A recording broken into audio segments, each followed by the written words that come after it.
Hello children, praise the lord. Welcome to kid story time. ఈ kid story time మీకు చాలా బ్లెస్సింగ్గా ఉందని మేము చాలా సంతోషిస్తున్నాం. పిల్లలు చాలామంది పేరెంట్స్, సండే స్కూల్ టీచర్స్ కూడా ఈ లెసన్స్ వాళ్ళ పిల్లలకు చెప్తున్నామని మాకు తెలియజేసినందుకు మేము చాలా హ్యాపీగా ఫీల్ అవుతున్నాం. మీ అందరికీ బ్లెస్సింగ్గా ఉండాలని ఈ కిడ్ స్టోరీ టైం చేస్తున్నాం. ఓకే చిల్డ్రన్, మరి ఈరోజు లెసన్కి మీరు అందరు రెడీగా ఉన్నారు కదా? Okay, let's start. పిల్లలు, ఒక ఊర్లో ఒక అంకుల్, ఒక ఆంటీ ఉన్నారు. ఆ అంకుల్ ఆంటీకి చాలా కాలం తర్వాత ఒక బాబు పుట్టాడు. ఆ బాబు అంటే అంకుల్ ఆంటీకి చాలా ఇష్టం. ఎంతో ప్రేమతో ఆ బిడ్డను చూస్తూ ప్రేమ్ అని పేరు పెట్టారు. ప్రేమ్ అన్నకు వాళ్ళ మమ్మీ డాడీ అంటే చాలా ఇష్టం. అంకుల్ ఆంటీ చాలా పేదరికంలో ఉన్నారు. సరైన తిండి లేదు, సరైన బట్టలు లేవు. కానీ వాళ్ళు పడ్డ కష్టం వాళ్ళ బాబు పడకూడదని ప్రేమ్ అన్నను ఒక మంచి స్కూల్లో జాయిన్ చేశారు. చాలా కాస్ట్లీ స్కూల్లో జాయిన్ చేసి మంచి చదువు చెప్పి బాగా చదువు నేర్చుకొని ప్రేమ్ అన్న గొప్పవాడు అవ్వాలని మరి ఆంటీ అంకుల్ చాలా కష్టపడి అన్నయ్యను బాగా చదివించారు. పిల్లలు, అన్నయ్య నిజంగానే వాళ్ళ మమ్మీ డాడీ పడ్డ కష్టానికి ఎక్కడ కూడా వేస్ట్ కాకుండా అన్నయ్య కూడా మంచి మార్క్స్తో పాస్ అవి మరి మొత్తానికి డిగ్రీ సంపాదించాడు. అన్నయ్య ఇంత బాగా చదువుకుంటుంటే మమ్మీ డాడీ చాలా హ్యాపీగా ఫీల్ అయ్యేవాళ్ళు. పిల్లలు, మరి మీరు కూడా బాగా చదువుకుంటే మీ మమ్మీ డాడీ కూడా మీకోసం ఎంతో కష్టపడి స్కూల్ ఫీజు కడుతున్నారు కదా. అంతేకాదు మీకు కావాల్సినవన్నీ కొనిస్తున్నారు. అప్పుడు మీరు కూడా మంచి చదువుకున్నారనుకో మమ్మీ డాడీ అనుకుంటారు మనం పడ్డ కష్టం ఏం వేస్ట్ కాలేదులే, పిల్లలు మంచి చదువుకుంటున్నారని హ్యాపీగా ఫీల్ అవుతారు. మరి ప్రేమన్న కూడా మంచిగా చదువుకుంటుంటే వాళ్ళ మమ్మీ డాడీ చాలా హ్యాపీగా ఫీల్ అవుతుండేవాళ్ళు. అన్నయ్య పెద్దవాడయ్యాడని అన్నయ్యకు పెళ్లి చేశారు. ఒక అక్కనిచ్చి మంచిగా అన్నయ్యకు గ్రాండ్గా పెళ్లి చేశారు. అక్క చాలా రిచ్ ఫ్యామిలీలో నుండి వచ్చింది. పిల్లలు, అయితే మ్యారేజ్ అయిన కొన్ని రోజులకి అక్కకు ఆ ఊరి వాతావరణం అస్సలు నచ్చలేదు.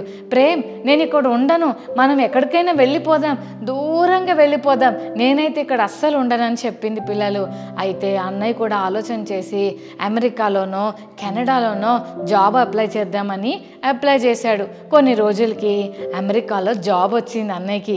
వెంటనే వాళ్ళ మమ్మీ డాడీకి చెప్పాడు, మమ్మీ డాడీ నాకు ఇట్లా అమెరికాలో మంచి జాబ్ వచ్చింది, నేను అక్కడికి వెళ్ళి కష్టపడి జాబ్ చేసి మీకు డబ్బులు పంపిస్తాను, మీకు ఏం ప్రాబ్లం లేదు, మిమ్మల్ని మంచిగా చూసుకుంటాను అని చెప్పి మమ్మీ డాడీకి బాయ్ చెప్పి అన్న ఇంకా వాళ్ళ వైఫ్ కలిసి వేరే దేశానికి అంటే అమెరికాకు వెళ్ళిపోయారు. పిల్లలు, చాలా సంవత్సరాలు అక్కడ జాబ్ చేసుకుంటూ అన్నయ్య ప్రేమ అన్నయ్య వాళ్ళ మమ్మీకి డాడీకి డబ్బులు పంపిస్తూ ఉండేవాడు.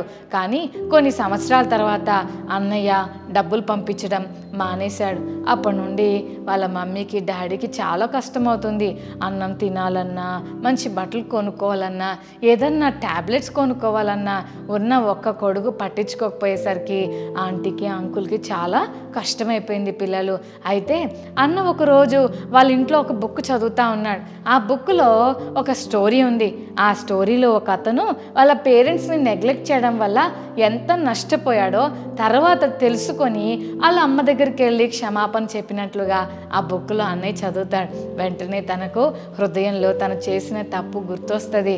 అయ్యో, నేను ఎంత బ్యాడ్ బాయ్ని, నేను ఎంత బ్యాడ్ పని చేశాను, మా మమ్మీ డాడీ ఎంత ప్రేమతో నన్ను ఇంత బాగా చదివిస్తే నేను ఇప్పుడు మంచి పొజిషన్లోకి వెళ్ళి మా మమ్మీ డాడీని బాధ పెట్టి వాళ్ళని నెగ్లెక్ట్ చేసేసాను అని చాలా బాధతో అమెరికా నుంచి వాళ్ళ ఊరికి రావడానికి బయలుదేరి నేను కూడా మా మమ్మీ డాడీని చూసొస్తానని 20 years తర్వాత వాళ్ళ మమ్మీ డాడీని చూసొద్దామని ఊరొచ్చాడు. పిల్లలు, అందరూ చుట్టుపక్కల ఉన్న వాళ్ళందరూ కూడా ప్రేమనని చాలా కోపంగా, ఏంటి అసలు ఏం కొడుకు, అసలు వీళ్ళు నిజంగా మంచి కొడుకేనా, ఎంత బ్యాడ్ బాయ్, ఎంత ప్రేమతో వాళ్ళ మమ్మీ డాడీ చదివించారు, ఇప్పుడు ఒక పొజిషన్కి వెళ్ళేసరికి వాళ్ళ మమ్మీని డాడీని మర్చిపోయాడు అని చెప్పి అందరూ అలా కోపంగా చూస్తూ ఉన్నారు. కానీ ప్రేమన్న ఎట్లయినా మా మమ్మీ డాడీ దగ్గరికి వెళ్ళి చూద్దామని వాళ్ళ ఇంటికి వెళ్తుంటే ఆ ఇంటి దగ్గర వాళ్ళు లేరు. పిల్లలు, అయ్యో మా మమ్మీ డాడీ ఇక్కడ ఉండాలి కదా, ఇదే కదా మా ఇల్లు మారిపోయిందా ఏంటి అని ఆ ఊర్లో ఉన్న లీడర్ దగ్గరికి వెళ్ళి,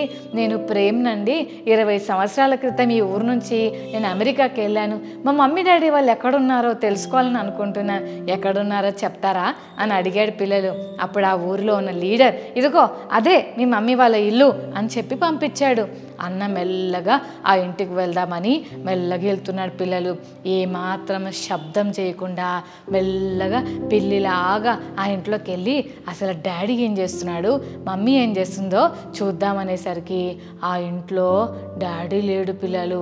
పాత మంచంలో ఒక ముసలామ కన్ను పోయి గుడ్డామలాగా అయిపోయి చెవులు సరిగా వినబడకుండా నోట్లో ఏదేదో మాట్లాడుకుంటా ఉంది పిల్లలు. అప్పుడు చుట్టుపక్కన అంతా చూస్తే చాలా పాతగా కంపు కొడుతూ చాలా బ్యాడ్గా ఉంది. ఇల్లంతా చాలా డర్టీగా ఉంది పిల్లలు. వాళ్ళ మమ్మీకి పెద్ద వయసు వచ్చాక కన్ను చూపు తగ్గిపోయింది పిల్లలు. ఇప్పుడు ఆంటీకి కనిపించట్లేదు, వినిపించట్లేదు. కానీ మంచం మీద శక్తి లేకుండా అలాగే పడుకొని ఏదేదో మాట్లాడుతూ ఉంది. అప్పుడు ప్రేమన్న అసలు ఏం మాట్లాడుతుందో విందామని మెల్లగా చెవి పెట్టి వింటుంటే ఆంటీ ఏమని అంటుందో తెలుసా? ఏసయ్యా, నేను చాలా బలహీనంగా ఉన్నాను ప్రభా. నా భర్త ఏమో అనారోగ్యం వచ్చి చచ్చిపోయాడు, నేనేమో గుడ్డిదాన్ని అయిపోయాను. నాక చెవులు వినపడవు, కళ్ళు కనపడవు. చనిపోయే ముందు ఎప్పుడు చనిపోతానో నాకు తెలీదు. కానీ నా చివరి కోరిక ఏంటంటే ఏసయ్య, నేను చనిపోయే ముందు నా సమాధి కార్యక్రమం చేయడానికైనా నా వాళ్ళంటూ ఎవ్వరు లేరయ్యా. నువ్వు కనికరించి నా బిడ్డ ఎక్కడున్నాడో ప్రేమని మళ్ళీ నా దగ్గరకు పంపించయ్యా. ఇదే నా లాస్ట్ విష్ అయ్యా, నిన్ను కోరుకునే ఆఖరి కోరిక ఇదే అయ్యా అని ప్రార్థన చేస్తూ ఉంది పిల్లలు. ఈ మాటలు వింటున్న ప్రేమ్ ఎంత ఏడ్చాడో. మమ్మీ, నేను వచ్చేసాను మమ్మీ, నువ్వు ఇంత బాధపడుతున్నావా మమ్మీ, నన్ను క్షమించు మమ్మీ, నేను ఎంత బ్యాడ్ బాయ్ని మమ్మీ, నీ ప్రేమను గుర్తించలేదు మమ్మీ, మమ్మీ నన్ను క్షమించు మమ్మీ అని చాలా ఏడుస్తూ వాళ్ళ మమ్మీని పట్టుకొని క్షమాపణలు చెప్పాడు పిల్లలు. వాళ్ళ మమ్మీ తన కొడుకు ప్రేమ్ తన దగ్గరకు వచ్చేసరికి దేవుడు తన ప్రార్థన ఆన్సర్ చేశాడని తెలిసి ఎంత సంతోషపడిందో. నిజంగానే కదా పిల్లలు, మన పేరెంట్స్ మన కోసం ఎంత ప్రేమ చూపిస్తారు.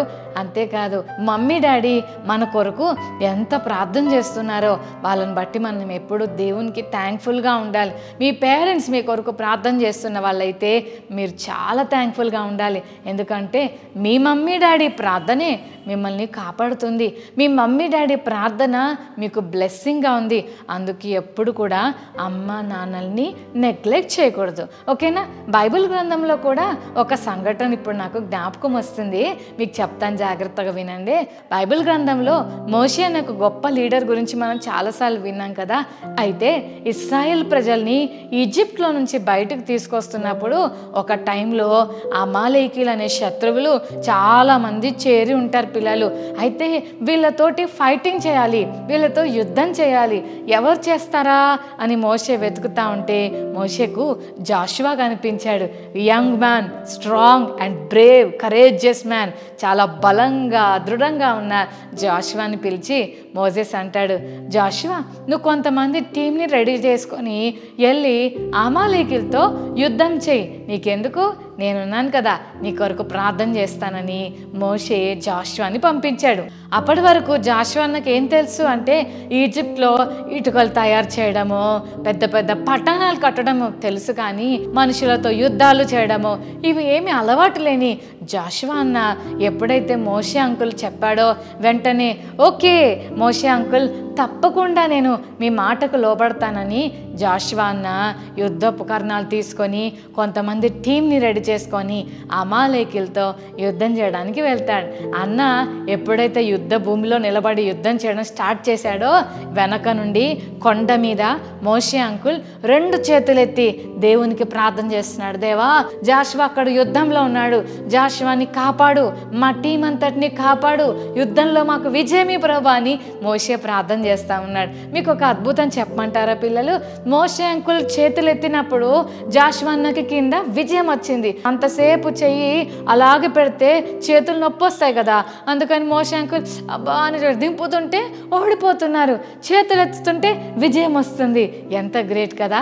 వెంటనే మోషే కష్టపడుతుంటే చూసి హూరు అంకుల్, అహరోన్ అంకుల్ ఇద్దరు వచ్చి, అయ్యగారు మీరేం కష్టపడదు, మీకు మేము సపోర్ట్ ఇస్తామని 2 చేతులు, ఒక చెయ్యి హూరు అంకుల్ పట్టుకున్నాడు, ఇంకొక చెయ్యి అహరోన్ అంకుల్ పట్టుకున్నాడు. ఇద్దరు చెయ్యి ఇలా లేపుతుంటే అక్కడ అమాలేకీయులతో జాషువా అన్న యుద్ధం చేస్తూ ఉన్నాడు. పిల్లలు, మోషే చేతులు ఎత్తడం వల్ల విజయం, చేతులు దింపితే ఓడిపోయాడు. అంటే అర్థం ఏంటంటే యుద్ధంలో విజయం అనేది ఆ బ్యాటిల్ ఫీల్డ్లో కంటే ప్రేయర్లో ఉంది.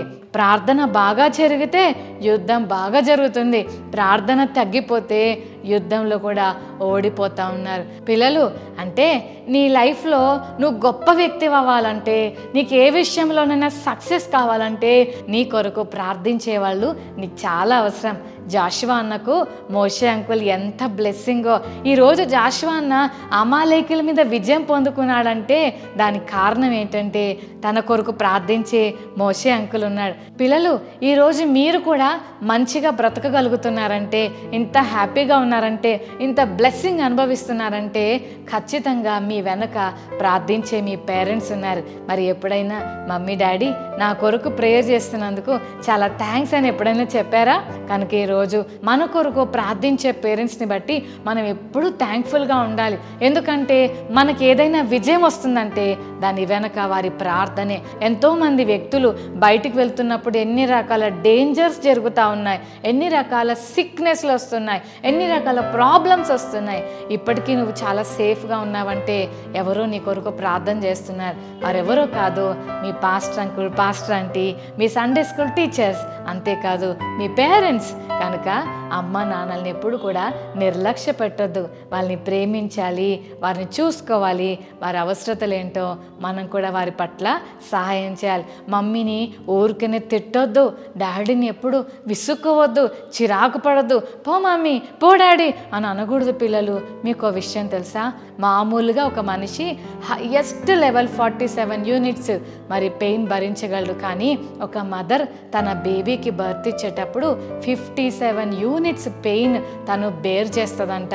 అంటే ఆ పెయిన్ ఎంత గొప్పదంటే ఒకేసారి 20 బోన్స్ ఫ్రాక్చర్ అవుతే ఎంత పెయిన్ ఉంటుందో అంత పెయిన్ని బేర్ చేసి నిన్ను కన్నింది మీ మమ్మీ. అయితే ఈరోజు నిన్ను ఇంత కష్టపడి కన్నా మీ మమ్మీకి ఎంత ప్రేమను చూపిస్తున్నావు, ఎంత వాల్యూని ఇస్తున్నావు ఒకసారి ఆలోచన చేయి. ఇప్పటికే మీ మమ్మీ విషయంలో కానీ మీ డాడీ విషయంలో కానీ చాలా కేర్లెస్గా బిహేవ్ చేసావా? ఎందుకు కన్నావు నన్ను అని క్వశ్చన్ చేస్తున్నావా? నాకెందుకు అది కొనిలేదు అని ఏడిపిస్తున్నావా? చెల్లి తమ్ముడు, అమ్మ నాన్నల్ని ఏడిపించకూడదు. మీ కొరకు ప్రార్థించే వాళ్ళని మీరు చాలా ప్రేమగా చూసుకోవాలి, వారిని గౌరవించాలి. వారి ప్రార్థనే మిమ్మల్ని ఆశీర్వదిస్తుంది, వారి ప్రార్థనే మీకు కాపుదలనిస్తుంది, వాళ్ళ ప్రేయర్సే మీకు బ్లెస్సింగ్స్. అలాంటప్పుడు వాళ్ళని చాలా ప్రేమగా చూస్తూ వాళ్ళని బట్టి యేసుకి ఎప్పుడు థ్యాంక్స్ చెప్పాలి కదా. జాషువా అన్నకు మోసెస్ ఎలా బ్లెస్సింగో మీకు మీ పేరెంట్స్ అలా బ్లెస్సింగ్. కాబట్టి యేసయ్య నాకు మంచి మమ్మీ డాడీని ఇచ్చినందుకు థ్యాంక్స్ యేసయ్య, నేను ఎప్పుడు ఆ విషయంలో నీకు థ్యాంక్ఫుల్గా ఉంటానని యేసయ్యకి థ్యాంక్స్ చెప్దామా చిల్డ్రన్? రైట్. ఈ రోజు నుంచి మరి మమ్మీ డాడీని మాటలతో కానీ పనులతో కానీ ఎప్పుడు కూడా బాధ పెట్టకూడదు. ఓకేనా? రెడీయా? అలా చేస్తారు కదా? రైట్. ప్రార్థన చేసుకుందాం. ప్రేమగల తండ్రి, మీకు వందనాలు ప్రభువా. మరి ప్రేమన్న తన మమ్మీ డాడీ విషయంలో చాలా నిర్లక్ష్యంగా ఉన్నాడు, కానీ చివరికి అన్న తెలుసుకొని తన తప్పును ఒప్పుకున్నాడు. అంతేకాదు మరి ప్రేయింగ్ పేరెంట్స్ ఎంత బ్లెస్సింగో మాతో మాట్లాడావు ప్రభువా. మోషే అంకుల్ ప్రార్థన జాషువా అన్నకు విజయం ఇచ్చింది. నిజంగా ప్రేయర్ సపోర్ట్ వల్లనే జాషువా అన్న విజయం పొందుకున్నాడు. మా జీవితాల్లో కూడా మా కొరకు ప్రార్థించే మమ్మీని, ప్రార్థించే డాడీని మీరు మాకు ఇచ్చినందుకు వందనాలు. వారి ప్రార్థన మాకు బ్లెస్సింగ్గా చేశావు, నీకు వందనాలు ప్రభువా. ఈరోజు మా జీవితాల్లో మీరు చేస్తున్న ప్రతి మేలును బట్టి వందనాలు. మాటలతో కానీ మా ప్రవర్తనతో కానీ నిన్ను బాధ పెట్టకుండా, మేము ఎవరిని బాధ పెట్టకుండా మాకు సహాయం చేయమని, ప్రతి విషయాన్ని బట్టి కృతజ్ఞత కలిగిన హృదయం మేము కలిగి జీవించినట్లు సహాయం చేయమని యేసు నామమున వేడుకొని ప్రార్థిస్తున్నాం తండ్రి. ఆమేన్.